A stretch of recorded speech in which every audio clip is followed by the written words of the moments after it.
Hello, everyone. Just wanted to do a little bit more analysis on the election.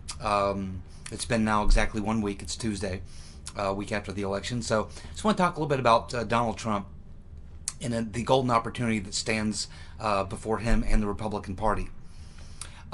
First, just something on Trump that I've really been thinking over about the past week is that, Trump really reminds me a lot of a combination of three former Republican presidents.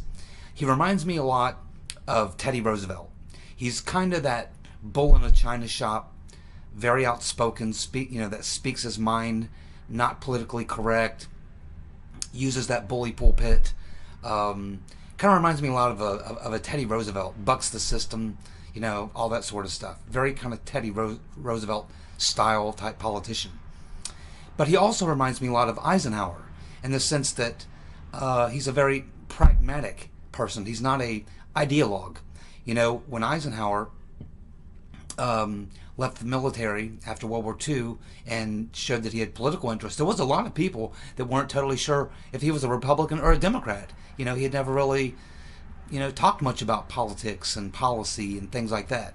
So, of course, he was a Republican, but he was a kind of a moderate Republican, and he was more of a pragmatic sort of person, a person who looked at a problem, not from the left or from the right, but simply looked at a problem and said, what's the best way to solve the problem? And so he wasn't this ideologue of, like so many of the Republican movements prior and after his pretty successful 2 terms as a president.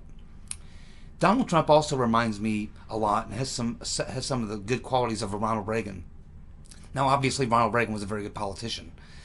He was a 2-term governor, and he was very good pretty much on policy.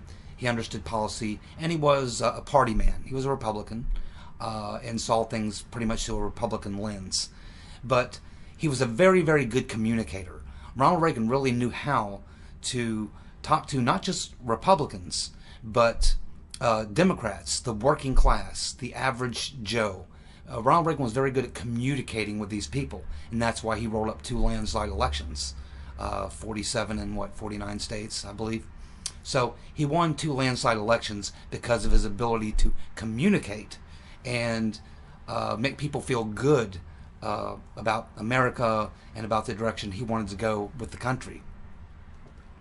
And it didn't hurt that his economic policies took a while, but once he instituted his economic policies by about just after the midterms of his first term, the economy really began to turn around, job creation, and the economy started to boom, and he really benefited from that. So it had something to do with the fact that his policies were having some effect, positive effect, and he won a lot of Democrats. And as we saw in this most recent election, Donald Trump had quite a few Democrats, particularly in the Rust Belt, who switched over and voted for him.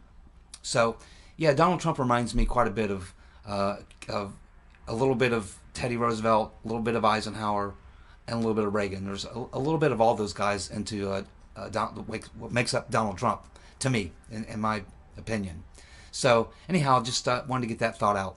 But also, I want to talk a little bit about the opportunity that is standing right in front of Donald Trump and the Republicans. Now, I think Donald Trump's smart enough to realize this and will probably take advantage of it, or will try to. But he's still got to deal with those Republicans in his party who I don't think they like him very much. I think that they'll have to come kicking and screaming, and I wouldn't put much faith in them to be big backers of Trump. I think on a lot of the things that Trump wants to do, he may find more Democrats willing to work with him on things like trade. But, like I said, he's kind of a pragmatist like an Eisenhower. So if he wants to get something done that's like a trade thing, maybe he works with Democrats to get it done. If he wants to get his tax cuts done, maybe he works with Republicans. So the fact that he's a pragmatist and not an ideologue, I think plays into his favor, and it may allow him to be very, very successful at getting a lot of what he wants to do done. Now, why I think he has a golden opportunity. We saw that he cracked into the blue-collar Democratic base in the Rust Belt. Now, The Democrats have pretty much promised uh, uh, Democrats, particularly and minorities, particularly in the cities and these Democratic strongholds, that they had their back. They've been promising them good things for 40 years and haven't delivered on any of it. So if Donald Trump's plan to target economic growth in the inner cities, to do a better job with law enforcement and providing a safer environment in the inner cities, because that's a lot of the reason why the economies are depressed. Businesses do not want to go into areas where you have a high crime rate and where you have a lot of destruction of property. So if Donald Trump can make those areas safer, they'll be more prosperous. If his economic and business tax cut plan works, remember, there's a lot of black-owned businesses who will benefit from these tax cuts. Also, he's a big fan of school choice. This is something a lot of minorities in the inner cities like. So Donald Trump has a golden opportunity to actually do something for blacks and minorities in these inner cities. And I think he should move very quickly in that direction in his first 2 years. Because if he does, with the Democratic Party being in disarray, literally in a state of civil war, fighting amongst themselves, blaming each other for the loss, wanting to go in a hard progressive direction, while the Democratic establishment is going to think, no, they have to move more to the right because they see how they've been losing in the last several elections. So you've got a real fight going on there. Donald Trump has a golden opportunity. If he can actually implement his policies and they prove to be beneficial to these blacks and minorities, particularly in the inner cities, he is going to win even more of the black and minority vote. And I believe, if the numbers I've seen are correct, that he won about 14% of the black vote, which is much better than expected. 29% of the Hispanic vote, much better than expected. So if he can gain another 10, 15, maybe 20 points of the black and minority Hispanic vote in 2 years, he will get even more seats in Congress. You'll get more Republicans in state houses across the country, and it will set him up for a very big win in 2020.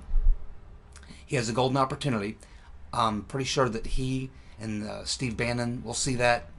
Again, I think he's going to be having Republicans fighting him pretty hard. A lot of the things he would like to do that would benefit a lot of the minorities in the inner cities are not things that benefit the Republican donors and establishment Republicans. So he's going to have to fight them a bit as well. But we'll have to watch and see how it all plays out. But I do believe that the opportunity is there for Donald Trump, and if the Republicans, if they're smart enough to take advantage of it, to do similar to like what Reagan did, to bring a lot of blue-collar Democrats and minorities into the Republican Party.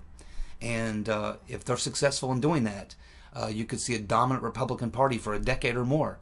And you'll see the Democrats sort of lost in the woods, trying to find their direction, trying to find out what they can do to get back into power. Because quite honestly, if the Democrats lose 20 to 25% of the black and minority vote, they're going to have a rough time winning any elections. It will be tough. So it's just something to watch out for and to pay attention to. And we'll have to see how it all turns out. So that's basically my thoughts on that topic. So thanks for tuning in. See y'all.